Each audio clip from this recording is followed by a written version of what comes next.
Welcome to A Change of Heart podcast. I'm your host, Angel Walston. And in this space, we navigate life together. We ask the hard questions like, what is the truth you haven't told? But most importantly, we grow together. And sometimes that leads to a change of heart. Hey everyone, welcome back to another episode of A Change of Heart podcast. Don't forget to take a moment and share this episode with a girlfriend. I feel like this is going to be something that you're going to want to share. So sharing is caring and it's free 99. But before we jump into today's topic, y'all know we start every episode with a question of the day. And today's question is, if you were a snack, what would you be? First of all, I'm like the audacity with the if preface there. But if I were a snack, I was trying to think what would be a good snack. And I got two options. So one would be a healthy option that is sweet. I would want to be a fruit medley. So like strawberries, grapes, cherries, little pineapple, mango, little blueberries. And then I also feel like I would be the Cool Ranch flavor of Doritos because I feel like that's better. No, who's still eating nachos? Like, Cool Ranch is where it's at. So that is what I would be if I were a snack. You all know the drill by now. If you are watching this on my YouTube channel, you can put your answer in the comment section. And you can also leave it in the question box when I post it on my stories at Angel C. Walston on Instagram. So for today's topic, we're going to be talking about embracing the power of the and just trust me, just follow me on this. It will make more sense as I'm talking about it.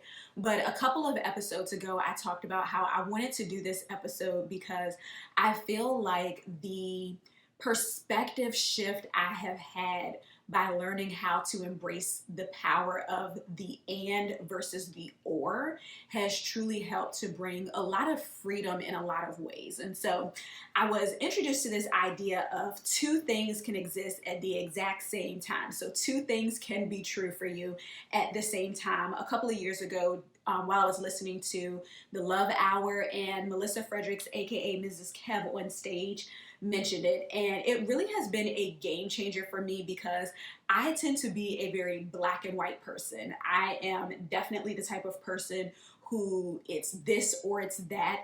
I'm a rule follower. I don't tend to do happy mediums well. I tend to view things as right or wrong, good or bad, this or that. So the idea of changing the simple word of or to and, it brings about some tension for me because I'm so used to seeing things as it is this way or it is that way. And I've gotten a lot better at embracing this, but I do find myself resisting at times. It's like this internal resistance that goes on with accepting that two things can exist at the exact same time. And so what has helped me to work on embracing the and versus the or is learning that there's a freedom that comes with it. And so when you think about or scenarios, you're typically limited to this or that. So one of two things can happen. One of two things can be true. So you have space to feel this way or that way, but that's it. But to embrace the and, it gives you the ability to not limit your options or expression or what you're experiencing. So with this in mind, I'm going to share some 3 key points, I guess you would say, that have helped me to embrace the and moments. So the first thing is what I talked about earlier was learning how to accept that two things can exist at the same time. And for me personally, why I wrestled with this so much is because, as I mentioned earlier about seeing things as this way or that way, to be able to embrace it, there is a third option. It doesn't have to be option A or option B. There's actually another option. And one of the biggest ways this has actually shown up for me is in my faith. And so in full transparency, because this is a safe space, this is a place for us to share and to talk about things that may be a little bit more sensitive. So I've shared on other platforms that I have. I always kind of hesitate with what to call it because I don't feel like condition is the right word, and then diagnosis sounds like really deep, and it's deep, but it ain't that deep all at the same time. So it's like I have a situation. That's what we'll call it. I have a situation called fibroadenomas. It's something that is common within women, and what is not common is the rate at which mine tend to grow for whatever reason. So I've literally had this for years. I think the first time that I actually found out what it was back in 2011. So we're 10 years at this thing, okay? A whole full-blown decade. And I've talked about it more in detail in my first book, Change Heart. I've also talked about it in different YouTube videos that I can link below for anyone who may be interested in more information about that. But this is definitely an area that has been a struggle for me for several years for a number of reasons. One of the reasons is because there's not really a cure for it. It's not something that I can take medication for and they'll just go away. It was said that they tend to like go away on their own after a certain age. I'm past that age and mine are not going away. And I've had this kind of back and forth where it seems like it goes a couple of years where it is stable, and then it goes a couple of years where it's not really stable. And to be fully honest, I'm on the side of it where it's not really stable right now.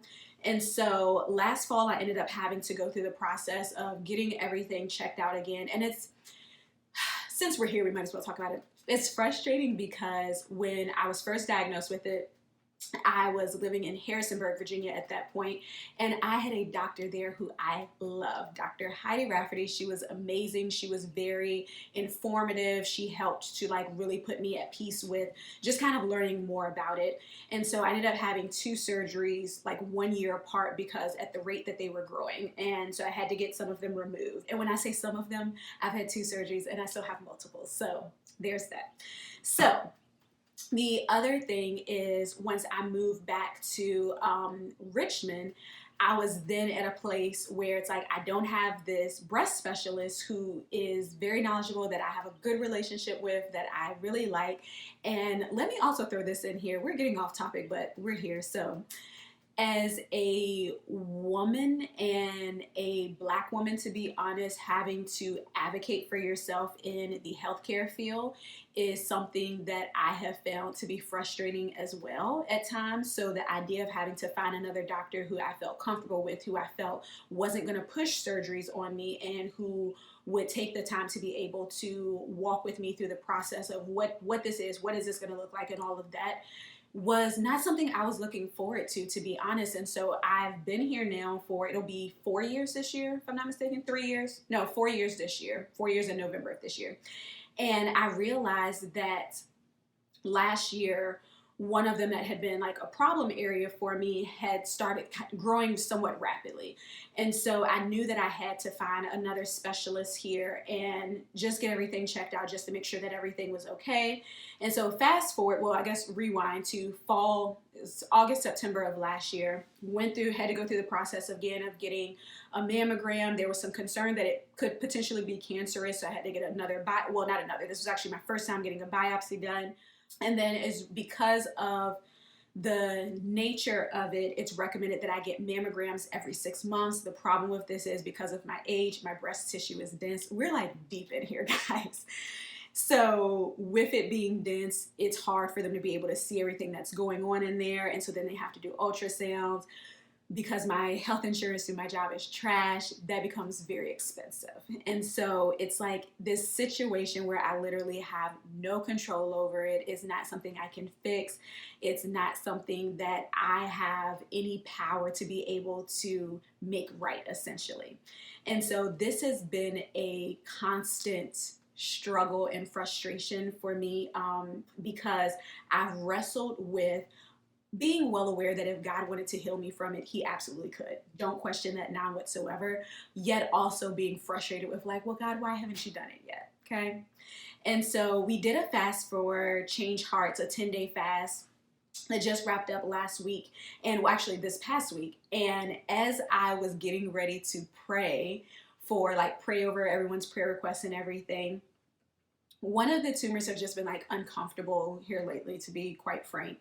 And I remember I literally was getting ready to like, Father God, and having this thought in my head of this, I'm uncomfortable and I'm really frustrated that I'm still dealing with this.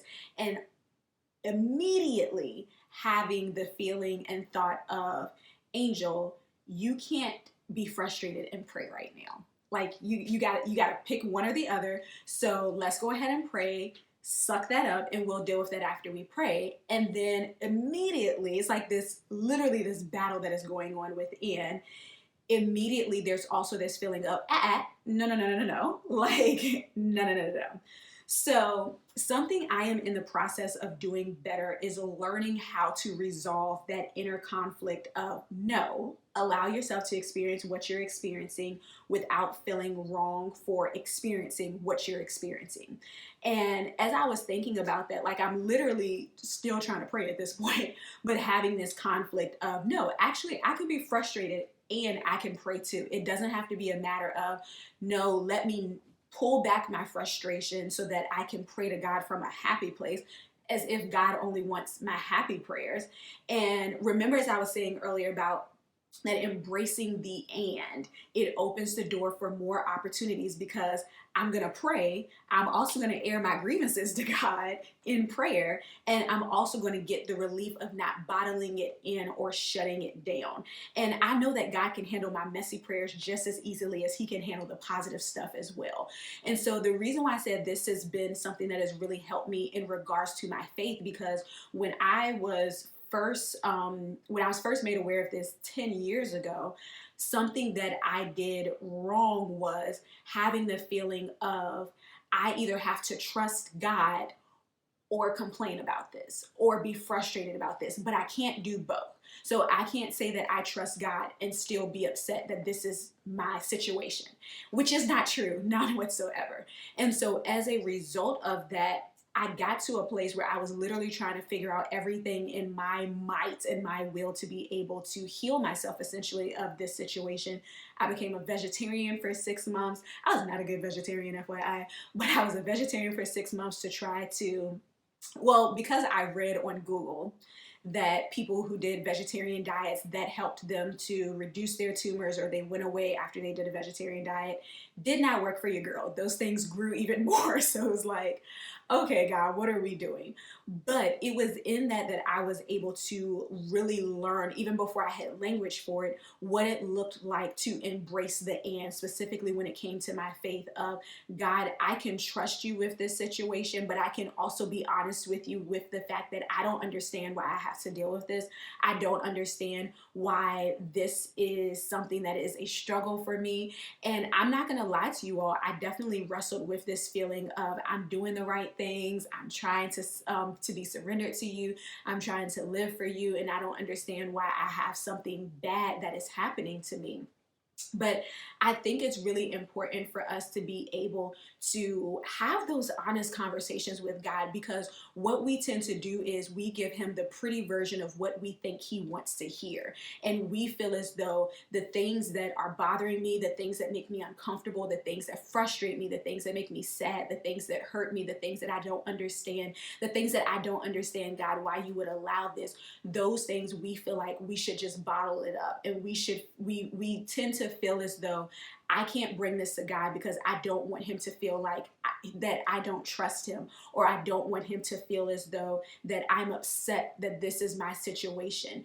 And I think it's so important to be able to embrace the and in that, because you can trust God and you can also be frustrated with your circumstances, and you can also bring that to him. You can also communicate that to him, because he cares not just about you being happy about everything. He cares not just about you pretending or putting on this representative of you that everything is great, everything is going well, everything is good. It's not all the time, and he understands that, and he wants us to bring that to him. So it's really important to learn how to train your mind to resolve the conflict of having to choose.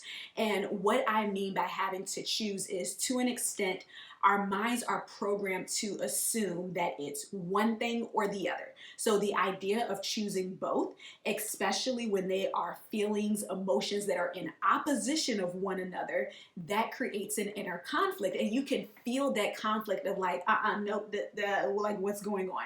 You can feel the tension in your body. Get used to releasing that tension by giving yourself permission to accept that and is an option too, not just or. And is an option too, or is not your only option. The second thing that has helped me with embracing the and is learning not to minimize my experience by comparing it to someone else's. So I have another example here, but staying in the vein of what we're on, because we're already out here, so why not? One of the things that I really struggled with as I was feeling frustrated, overwhelmed, sad, upset, all of the things regarding the issue with the situation that we like to call it, with the fibroadenomas, was wanting to be honest about the fact of how I felt, but also very much so minimizing it with the comment, but I don't have breast cancer. And having to accept the fact that there are people who have a diagnosis that is life-threatening, which I do not. There are people who have a diagnosis that they have to receive treatment for that is hard on their body, which I do not. There are people who have to take medication for something that I do not have to. And reconciling all of those different nuances and being able to acknowledge that all of that information that I just said is very true, and having to be aware of that, but also feeling like those reasons and other reasons obviously minimize or dismiss my experience because it's not at the level of someone else's. Is that making sense? And I'm not saying it in the sense of make everything about you by any means. Like, obviously use wisdom, be sensitive to other people's experiences as well. But what I want you all to understand is a lot of times we don't know how to give ourselves grace. We don't know how to acknowledge and be present in our experience fully because we're comparing it to someone else's who we deem to be worse.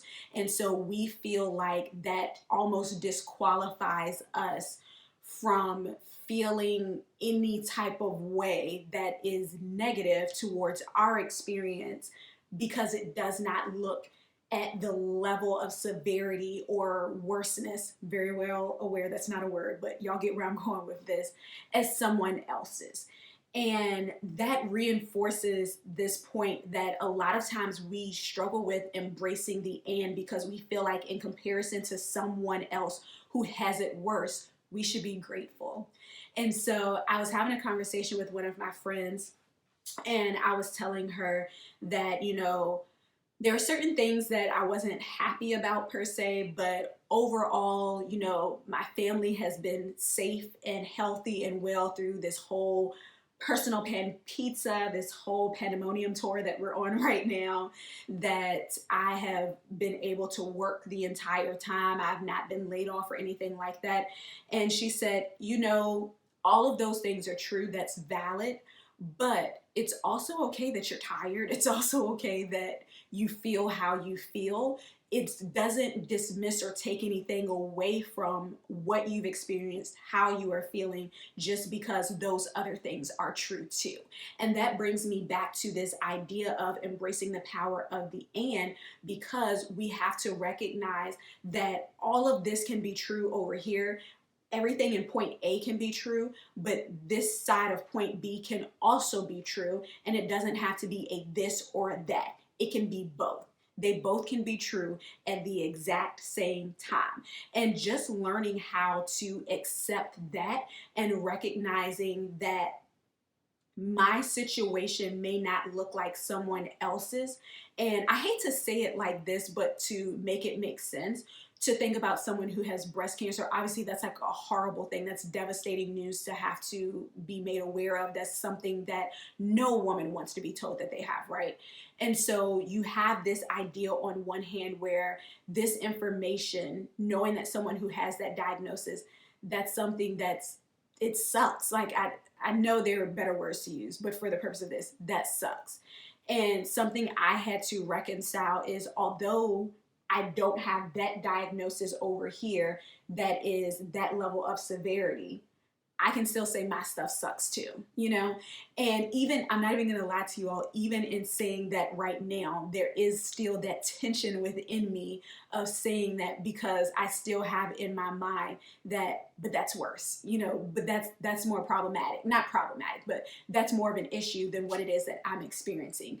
And so I share that because I want you all to know that I'm still in the process of learning how to relieve myself of that tension and learning how to maneuver through that tension, because it helps you to be able to accept your experience to be what it is without trying to minimize it or to make you feel like you're not justified per se to feel how you feel. Like, it's still very much so your experience in spite of someone else's. And so the last point is learning how to relieve yourself of the guilt. This is something that I am still maneuvering through, and I still constantly have to have that inner dialogue with myself. And let me give you a really good example of what I mean by learning how to relieve yourself of the guilt of embracing the and. So when we think back to the year 2020, it was devastating for a lot of people. And that in itself is an understatement. I don't even need to do a recap of 2020 for that statement to make sense. Like, everybody knows that 2020 was truly devastating, heart-wrenching, terrible for a lot of people. What is also true is that 2020 was a great year for some people also. It was a phenomenal year for some people. There are people who were able to meet goals. There were people who went through a healing process. There were people whose whole life changed for the better in 2020. So we have, once again, on one side where there were people who greatly struggled through 2020. There are people who experienced death in ways that they probably never thought they would have to. There are people who experienced loss. Like, the devastation is, there's not enough words for it, right? Then over here, you have people who no one they know personally was impacted by COVID. You have people who bought homes. You have people who hit certain numbers in their business in the middle of a pandemic. You have people who got married. You got people who had babies. You got people who got engaged. You got people who literally lived their best life in 2020. Like, seriously, I know some of them. So you have these two things that happen that are both very true. You have these two events that are in complete contrast with each other, but are they not both true? And what I mean by relieving yourself of the guilt is the difficulty of embracing the and can also be a result of feeling guilty about what is on your side of the and versus the negative that is on the opposite side. And so a lot of times when you are in a season where you have a lot of great things that are happening for you that you are really excited about, like everything, it just feels like it's working out in your favor. You are out here living your best life. Everything is going amazing. When you also are constantly seeing posts about COVID, you're seeing people talk about how they have family members in the hospital. You're seeing people talk about how they have lost family members. You're seeing us still having to talk about Black Lives Matter. You're seeing all of these different things that have taken place. And you can almost feel as though you don't want to share your good news because you don't want to come across insensitive, you don't want to come across tone deaf, you don't want people to feel like you are bragging or talking about all of your good things when it literally feels like the world is just wreaking havoc over here. And I can see both sides of that. But there's also this this need to an extent of being able to live out your experience even when it's in opposition of what you may see going on around you. Do it in a way with tact, of course. Do it in a way that isn't tone deaf or insensitive, by all means. But a lot of times it can be difficult for us to embrace that and moment because we feel as though, in once again going back to that in comparison situation, in comparison to what is going on around us, in comparison to the people who are connected to us, we can feel as though I shouldn't be experiencing joy, or I shouldn't be experiencing happiness, or not even so much that I shouldn't be experiencing it, but I shouldn't talk about that, or I shouldn't share that with anyone because I know that other people are going through hard times. And that is difficult. And for some people it's not. Some people just don't care, if we're being quite frank. But it can be difficult because you are trying to figure out, okay, how do I experience a moment in my life that I've been waiting for forever? Or how do I really embrace and be happy and be excited about things that are going well when people around me, it's the complete opposite? And so once again, it comes back to learning how to resolve the conflict of accepting that it doesn't have to be one or the other, that both things can be true. And that is something that I am constantly having to remind myself of. And I'm working on being more intentional about not giving generic responses. But I do have a tendency when people ask me, how am I doing? Especially if I know you have your own stuff going on, I'll just tell you I'm good. And listen, y'all, I realized this the other day. I have a really bad habit of saying, I'm tired, but I'm good. And I've said it so much that I literally went to say that I was tired. And I was like, wait, Angel, no, you're not. You're actually pretty well rested. Like you're pretty good. But we just get in the habit of saying things. And a lot of times we get in the habit of just saying the same things, giving the same generic response because we don't want someone else to feel like what they're going through is that you don't want to come across insensitive. And then that's a good thing. Let me also say that I don't want to give the impression that I'm saying just be out here bragging and talking about how you're living your best life and be completely oblivious to the fact that other people are not. Like, I'm not saying that, none whatsoever. But there does have to be, dare I say it, although I think balance is a scam, there does have to be some sense of a balance of learning how to embrace that your experience is your experience in the midst of someone else's experience being their experience. And these two ideas can coexist at the same time, and it doesn't make you wrong for being happy. It doesn't make them bad for being sad. Y'all see what I just did with that play on words? So I just think it's just this idea of learning how to embrace the and. It really opens you up to other options. Whereas the or, I feel like we get stuck in that or mindset at times because we really feel as though it's this or that. It's one or two. It's A or B. And it's like, but what if there are options C, D, E, F, G? What if there are options 4, 5, 6, 7, 8? Like, what if? And we can completely close ourselves off to that, or even experiencing that, because we're so focused on, nope, it has to be this or that. And as someone, like I was saying earlier, who is very much so black or white, don't do happy mediums on one side of the spectrum or the other, like no in between for me, it is this conflict that I can literally feel within myself that I have to make a mental note at times and be like, no, both of these things can happen at the same time. I'm going to share this and then I'm going to wrap up. I posted on social media this was months ago. I got a Facebook memory that I don't remember exactly what it said, but it was something that was related to the fact that I had been offered a position at the job that I'm currently working at.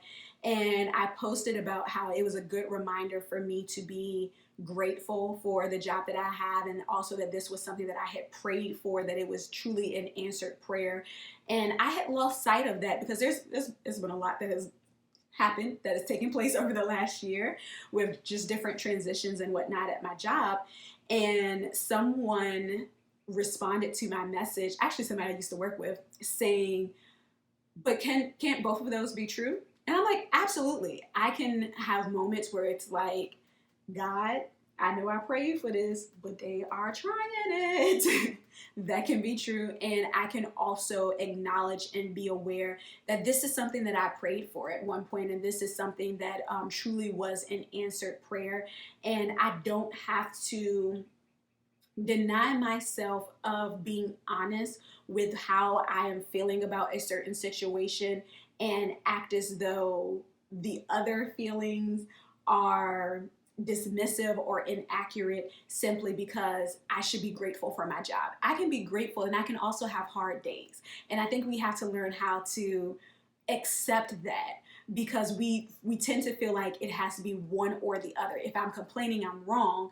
But the reality is there are people who love their jobs and they still have hard days, and that's okay. You can love your job. You can be grateful to have a job. You can acknowledge that it was an answered prayer, and you can also be frustrated with it at times. So I just wanted to share that because this is something that has definitely been helping me to shift my mindset and my perspective in a lot of ways. And so I wanted to share it with you all and just help you all to see the power and importance of accepting and embracing the and versus the or as you're going through your thought processes, as you are going through what you are experiencing, and just recognizing that it doesn't just have to be this or that. There are other options. So I hope that you all found this encouraging. I hope that you were able to take something away from it.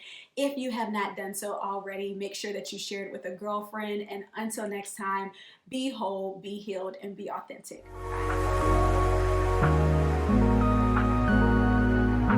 Thank you so much for tuning into a Change of Heart podcast. I hope you were encouraged, and please take a moment to share with a girlfriend, and don't forget to download the episode. Lastly, I would love to connect with you. You can follow me on Instagram at Angel C. Walston and at A Change of Heart podcast. Have an amazing week, and don't forget, be whole, be healed, and be authentic.